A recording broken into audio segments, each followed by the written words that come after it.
Praise the lord, హల్లెలూయా. యోబు గ్రంథము 5వ అధ్యాయం 11వ వచనము. ఆయన దీనులను ఉన్నత స్థలములో ఉంచును, దుఃఖపడు వారికి క్షేమమును లేవలెత్తును. దేవుడి మాటల ద్వారా మీ కుటుంబాలను దేవుడు దీవించునుగాక. ఆయన దీనులను, బాధలో ఉన్న వారిని ఆయన ఉన్నతమైనటువంటి స్థలములో ఆయన ఉంచేటటువంటి గొప్ప దేవుడు. యోసేపు దేవుని యొక్క సన్నిధిలో దీనుడుగా ఉన్నాడు కనుకనే మరి ఆయన దీనత్వానికి తగినటువంటి మార్గంలో అతడు యోసేపు మరి గొప్ప వాటిలో ఆయన నియమింపబడ్డట్టుగా మనం చూస్తున్నాం. యోసేపు తన అన్నదమ్ముళ్ళు ఎంత అసూయ పడినప్పటికీ కూడా, అతన్ని ఎన్నో ఇబ్బందులు పెట్టినా కూడా యోసేపు తన యొక్క అన్నదమ్ములను ప్రేమించి తన కుటుంబాన్ని కరువు కాలంలో రక్షించుకున్నాడు. దుఃఖపడు వారికి క్షేమమును కలుగచేసి ఆయన లేవనెత్తేవాడు.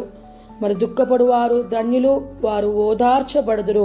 మరి దుఃఖపడుతున్న నీవు ధన్యుడవు, ధన్యురాలవు. ఏ విషయంలో దుఃఖిస్తున్నావో దేవుడు ఖచ్చితంగా నీ దుఃఖాన్ని ఆయన సంతోషంగా క్షేమముగా చేయబడుతున్నాడు. మరి హన్నా మరి దేవుని యొక్క సన్నిధిలో ప్రార్థన చేసినప్పుడు మరి ఆమె గొప్ప కార్యాన్ని చూసినట్టుగా మనం చూస్తున్నాం. మరి దుఃఖపడుతున్న నిన్ను దేవుడు లేవనెత్తే దేవుడు ప్రతి విషయంలో నీకు తోడై ఉండి ఆయన నడిపించును గాక. దేవుడి మాటలను నీ కుటుంబంలో దీవించి ఆశీర్వాదకరంగా ఉంచి నీ కుటుంబాన్ని రక్షించును గాక. నువ్వు దీనత్వంలో ఉన్నావేమో, దేవుడిని ఉన్నతమైన స్థలములో ఆయన నిన్ను దీవించబోతున్నాడు. మరి దుఃఖపడుతున్నావేమో, నీ దుఃఖాన్ని ఆయన నాట్యముగా మార్చబోతున్నాడు. నీకు క్షేమాన్ని అతడు కలుగ చేయబోతున్నాడు. దేవుడి వాక్యాన్ని దీవించి ఆశీర్వదించునుగాక. ప్రార్థన చేసుకుందాం. స్తోత్రము నాయన మహాపరిశుద్ధుడా, జీవము గల తండ్రి, నీ పాదములకు వందనాలు ప్రభా.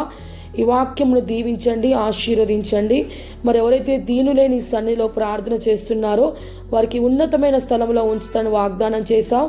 ఉన్నతమైన స్థలంలో మీరు ఉంచుదురుగాక. మరి ఎవరైతే గృహంలో దుఃఖపడుతున్నారో, ఏ బలహీనతలో దుఃఖిస్తున్నారో తండ్రి, వారి దుఃఖాన్ని సంతోషకరంగా మార్చి వారిని మీరు ఓదారుస్తున్నారని మీరు నమ్ముచు నజరేయుడైన యేసుక్రీస్తు నామములో అడిగి వేడుకొనిచున్నాను తండ్రి.